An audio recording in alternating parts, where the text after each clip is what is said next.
আরেকটি খবর চোখে পড়ছে আমাদের সামনে, আপনারা দেখতে পাচ্ছেন যে উপদেষ্টা পরিষদের রদবদল হচ্ছে। আর উপদেষ্টা পরিষদে কি ভালো লোক আছে? একজনকে দেখাতে পারবেন যে সে দেশের জন্য, দেশের মানুষের জন্য কাজ করছে? একটা ভালো লোকও আমরা দেখতে পাচ্ছি না। কেন রে ভাই? সব এনজিও লোক নিয়ে এসে আপনি কেন বসালেন এখানে? এনজিও লোক, তারা তো এনজিও চালাতে হিমশিম খাচ্ছে।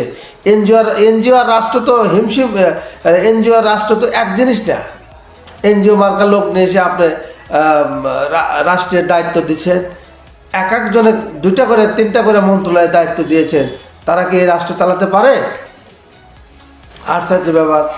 আমি এইরকম একটা খবর বেরিয়েছে, উপদেষ্টা পরিষদে রদবদল হচ্ছে, যুক্ত হবে নতুন মুখ। এটা একটা ভালো দিক। উপদেষ্টা আরও নিয়োগ দিন, প্রয়োজন হলে উপদেষ্টা আরও নিয়োগ দিন। যারা বিভিন্ন রাজনৈতিক পোড় খাওয়া ব্যক্তি, তাদেরকে নিয়োগ দিন। যাদেরকে অভিজ্ঞতা আছে তাদেরকে নিয়োগ দিন। তাহলে এই রাষ্ট্র ভালো চলবে। না হলে আপনারা চালাতে পারবেন না। দেশে কোথাও সব জায়গায় গণ্ডগোল এবং সংঘর্ষ লেগে আছে। এটা থেকে বাঁচা নেই দেশকে। একটি খবর আমরা দেখতে পাচ্ছি, রাজনীতিতে সরাসরি যুক্ত হওয়ার লক্ষ্যে অন্তর্বর্তী সরকারের উপদেষ্টা পরিষদ থেকে সরে যাওয়ার ইঙ্গিত দিয়েছেন তথ্য প্রচার ও টেলিযোগাযোগ তথ্য প্রযুক্তি উপদেষ্টা নাহিদ ইসলাম। তিনি রাজনৈতিক দল গঠন করবেন। তিনি তো ক্ষমতার চেয়ারে বসে রাজনৈতিক দল গঠন করতে পারেন না। তাকে অবশ্যই পদত্যাগ করতে হবে এবং তাকে পদত্যাগ করে তারপরে রাজনৈতিক দল গঠন করতে হবে। এরকম একটা খবর দিয়েছে আমার দেশ পত্রিকা।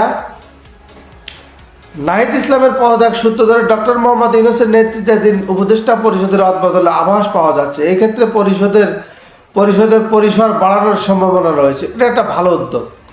আপনার উপদেষ্টা পরিষদের বাড়াতে হবে, কারণ এক একজন 2-3টা মন্ত্রণালয় চালাতে পারে না, সম্ভব না। তাদের কোনো ব্যাকগ্রাউন্ড নেই, তারা এই কাজগুলো করেনি। তারা এনজিও থেকে এসেছে বেশিরভাগ লোকজন। তা আমরা চাই ভালো লোকগুলো আসুক। অনেক ভালো লোক আছে আমাদের সমাজে, তারা এই দায়িত্বগুলো নিক এবং তারা এই রাষ্ট্রের জন্য কাজ করুক। সেই অবদান, সেই সুযোগটুকু তাদের দেওয়া হোক।